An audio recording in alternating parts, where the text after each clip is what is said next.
L'histoire d'aujourd'hui nous vient de Pierre. En résumé, j'ai fait venir ma go du pays, payer ses études de nurse, infirmière. Une fois qu'elle a commencé à travailler, elle a changé et a essayé de finir avec moi. Cher grand mamito, je m'appelle Pierre. Je vous écris pour vous raconter mon histoire. Je suis dans la quarantaine et vis aux États-Unis depuis plus de 15 ans. J'ai quitté le pays après avoir passé mon baccalauréat au lycée classique de Bafoussam. Pendant mon cursus secondaire, j'avais fait la connaissance des gens du American Peace Corps. Pendant les vacances, j'avais participé au cours d'anglais qui était offert par des volontaires américains. C'est ainsi que j'ai développé l'envie de monter au States. Je ne savais pas comment j'allais y arriver, mais j'allais essayer par tous les moyens. J'ai appliqué et été accepté dans une école d'anglais au States. Grâce à des économies que je faisais avec un petit commerce et à la contribution de mon oncle, j'ai pu obtenir visa et billets d'avion. J'ai atterri à JFK Airport à New York en plein hiver. Il faisait froid dès la sortie de l'avion. Je n'avais jamais ressenti ce genre de froid. Un ami d'enfance était présent à l'aéroport pour m'accueillir. Il avait accepté de m'héberger pendant quelques mois, le temps que je me cherche. Il était marié à une Américaine originaire du Mexique. En sortant de l'aéroport, je pouvais voir des tas de neige un peu partout au sol. Je n'avais même pas apporté de vêtements appropriés pour le froid. Une fois arrivé à la maison, il fallait directement aller dans un magasin m'acheter un blouson et des gants. J'étais content d'être arrivé au States. Je suis arrivé avec moins de $1 500 dans ma poche. J'espérais pouvoir travailler pour payer les frais de scolarité. Mais malheureusement, mon visa d'étudiant ne le permettait pas. Très rapidement, j'ai compris qu'il fallait changer de statut. Grâce à mon ami, j'ai fait la rencontre d'un autre Camerounais vivant dans le Bronx. Il s'appelait Gaston et était arrivé quelques années plus tôt. Il était célibataire et travaillait dans le noir en tant que gardien de nuit. Il m'a encouragé à appliquer pour l'asile politique, mais j'étais réticent. 3 mois après mon arrivée, ma situation de logement a commencé à changer. Mon ami m'a fait comprendre que mon séjour avait déjà trop duré et que je devais déjà me chercher ailleurs. J'ai compris que la pression venait sûrement de sa femme. Je ne pouvais pas lui en vouloir car malgré tout, il m'a accueilli. Gaston a accepté de m'héberger de façon temporaire. Il travaillait la nuit et dormait en journée. Et donc on pouvait partager sa petite chambre sans trop se tamponner. Quelques semaines après ça, Gaston m'appelle tout excité. Il avait obtenu le statut d'exilé politique. C'est ce résultat qui m'a motivé à également appliquer pour l'asile. J'ai reçu un permis de travail 6 mois après avoir appliqué pour l'asile. Quelques mois plus tard, je me retrouvais en face d'un officier d'immigration. Ce dernier a refusé de m'accorder l'asile et a référé mon dossier à un juge d'immigration pour déterminer si je devais rester aux États-Unis ou être déporté au pays. Ça a pris plus d'1 an pour finalement avoir mon jour devant le juge. J'étais super nerveux, car le reste de mon parcours dépendait de ce juge, qui rejetait plus de 70% des dossiers. Par la grâce de Dieu, il m'a accordé le statut de réfugié. 1 an plus tard, je recevais ma carte verte dans ma boîte à lettres. J'étais super content car désormais, j'avais la garantie de pouvoir bâtir une vie aux États-Unis. Il fallait choisir entre immédiatement aller à l'école et travailler. J'avais déjà la pression de l'âge et avais envie de commencer ma vie de famille. J'ai donc décidé de me lancer dans la conduite du taxi dans la ville de New York. Je maîtrisais tous les coins chauds de la ville. J'arrivais à gagner assez bien ma vie et avait mon propre appartement. Après 4 ans, j'ai décidé de devenir citoyen américain afin de pouvoir voyager au pays sans être inquiété. Faut dire que j'avais fait la rencontre d'une jeune dame sur Facebook et voulais descendre au pays pour la rencontrer. Elle s'appelait Viviane et était en train de finir sa licence à l'université de Douala. Elle semblait venir d'une bonne famille et le genre qu'on marie. Mes parents ont fait leurs investigations et avaient obtenu des rapports très positifs sur Viviane. J'ai donc décidé de descendre au pays pour 2 semaines afin de finalement la rencontrer. Elle était présente à l'aéroport le jour de mon arrivée. Elle était jolie et très respectueuse. Nous avons décidé de passer le week-end à Kribi. Ces moments m'ont fait oublier toutes les souffrances que j'avais traversées jusque-là. Avant de repartir, j'ai décidé d'épouser Viviane afin de la faire monter au States le plus tôt possible. C'est ainsi qu'elle a fini par débarquer à New York. Elle savait bien que je conduisais le taxi et avait l'ambition de reprendre mes études quand possible.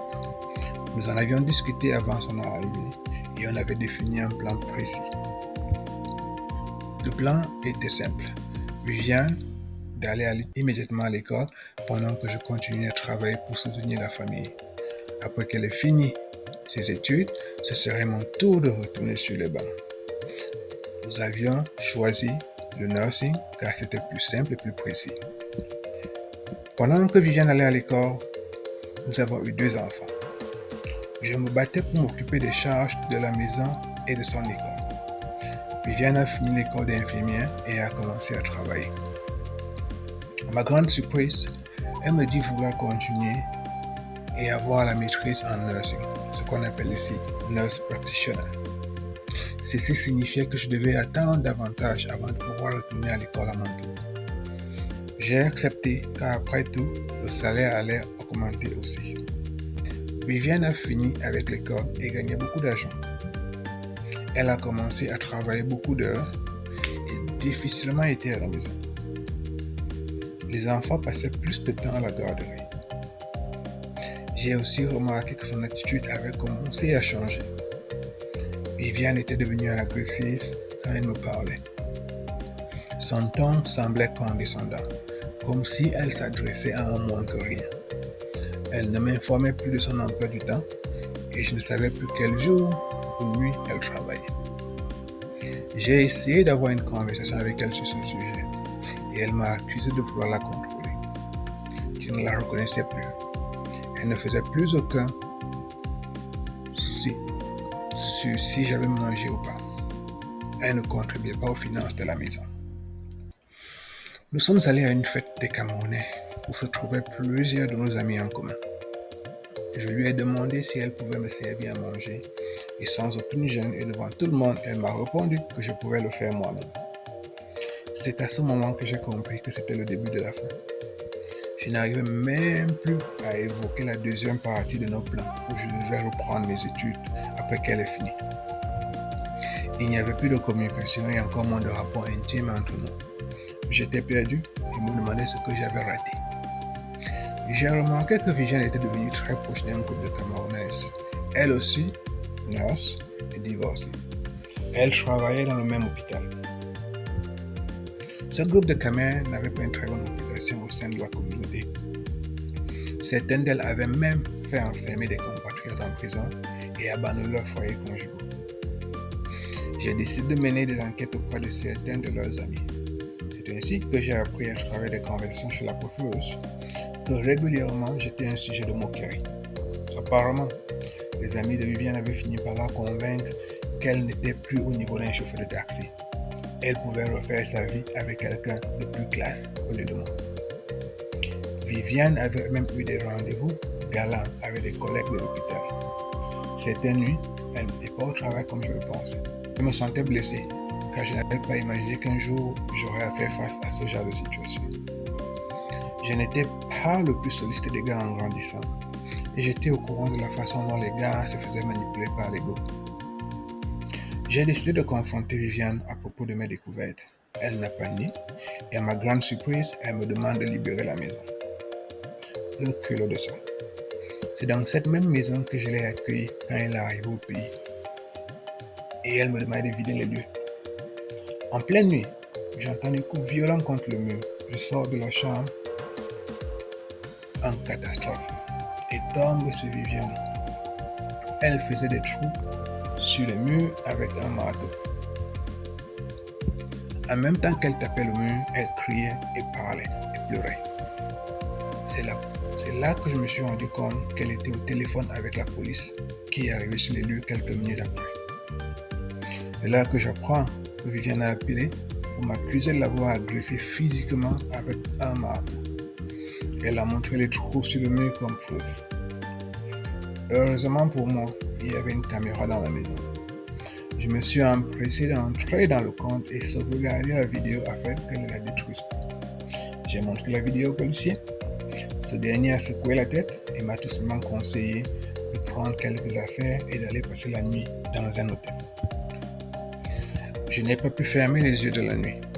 C'était comme si j'étais dans un film nigérien. La vie que je m'étais battue pendant des années à bâtir venait de s'effondrer. Pire, je ne savais même pas ce qui allait arriver à mes enfants au vu de ce que Viviane venait de faire. Après quelques jours, je suis retourné à la maison. À ma grande surprise, les clés avaient déjà été changées. Le message était clair. Il n'y avait plus de marche en arrière. Pendant plusieurs semaines, j'avais besoin de boire au moins 3 à 4 bières pour m'endormir. J'avais plus aucune nouvelle de mes enfants. Je me sentais déprimé et je me voyais m'enfoncer chaque jour. Comme un miracle, l'un des policiers qui avait répondu à ma maison quand Victoria m'a appelé m'a interpellé alors que je conduisais mon taxi. C'est là que le policier me parle de sa propre expérience. Il avait divorcé de sa femme après plus de 20 ans de mariage quand celle-ci a commencé à vouloir sortir un peu et a rencontré quelqu'un d'autre. C'était difficile au début, mais il s'en est remis. Ces mots continuent à m'encourager jusqu'à ce jour. J'ai décidé de reprendre mes études vu que mes obligations financières avaient diminué.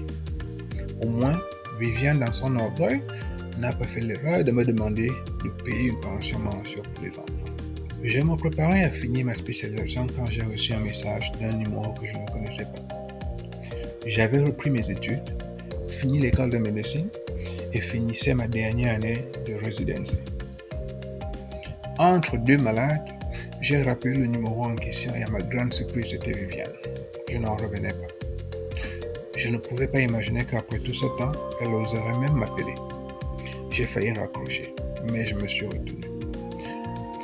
Elle voulait prendre de mes nouvelles car les enfants le demandaient. Tout ce qui m'intéressait vraiment, c'était mes enfants. Le jour de ma graduation était spécial car j'avais dans la salle mes 2 enfants. Viviane avait insisté à les accompagner à la cérémonie. À la fin, elle a même voulu m'embrasser comme tout le monde pour me féliciter, mais je l'ai retenue. J'ai appris plus tard que sa dernière relation n'avait pas marché. Elle avait aussi exprimé son regret sur tout ce qui s'était passé. Pour moi, la page avait été tournée des années plus tôt. Je revoyais encore en image la nuit où elle tapait le mur à l'aide d'un marteau. Je serais allé en prison si je n'avais pas de vidéo. Je n'aurais sûrement pas été accepté à l'école de médecine avec un tel casier judiciaire. Par la grâce de Dieu, j'avais évité toute cette malchance. Je gagnais plusieurs centaines de milliers de dollars par an. J'ai également fait la connaissance d'une compatriote, elle aussi médecin, et les choses avançaient tout doucement. Je prends les choses comme ça se présentent. Quant à Viviane, elle a beaucoup changé et me permet régulièrement de voir mes enfants. Elle a même proposé des vacances en famille, mais j'ai refusé car l'argent ne fait pas marche en arrière. Quand je repense à tout ça, je me dis quel gâchis. Nous aurions pu bâtir quelque chose de magnifique et solide. La leçon aussi est que la femme qu'on ramène du pays n'est pas forcément l'idéal. L'influence des amis et de la société en général peut transformer les gens et faire d'eux de véritables dangers pour les autres. J'ai appris ma leçon. Merci de m'avoir écouté. Le coin du grand mamito. L'histoire d'aujourd'hui entre nos 2 compatriotes n'est pas unique car plusieurs couples ont été détruits à cause de la perception de changement de statut. Ici, nous avons ce jeune Kamer qui s'est cherché à faire monter la femme du pays et payer ses études, et dès que celle-ci a remarqué son statut avait changé, subitement le mari n'était plus à sa hauteur et à cause de ça, elle lui a manqué de respect, elle a fini par lui arracher des enfants à la maison et se séparer de lui. Dieu merci, il n'a pas baissé les bras et il est reparti à l'école, s'est battu pour retrouver un certain statut. En effet, certaines personnes changent dès qu'ils ont accès à certaines choses telles que de l'argent, du boulot, un statut social et bien d'autres. Très souvent, nous avons vu des femmes abandonner des hommes après avoir fini l'école ou encore obtenir des postes, des boulots mieux payés. Dans certains cas, ce sont même ces mêmes hommes, comme je le disais, qu'elles estiment en dessous d'elles, qui ont payé leurs études et donné le minimum pour leur permettre de se concentrer sur les études. C'est vrai, c'est pas tout d'aller à l'école. Il faut aussi avoir la tête tranquille et savoir que quand on rentre à la maison est payée, la nourriture est payée, les enfants sont pris en charge. Il faut aussi dire que certaines sont souvent victimes de l'environnement et des fréquentations.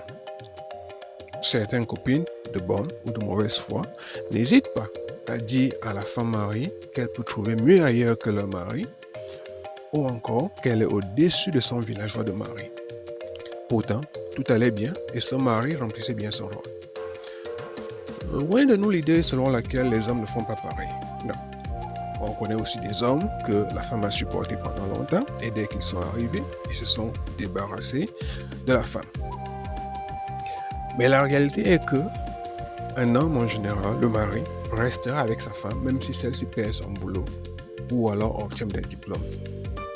L'inverse n'est pas toujours vrai.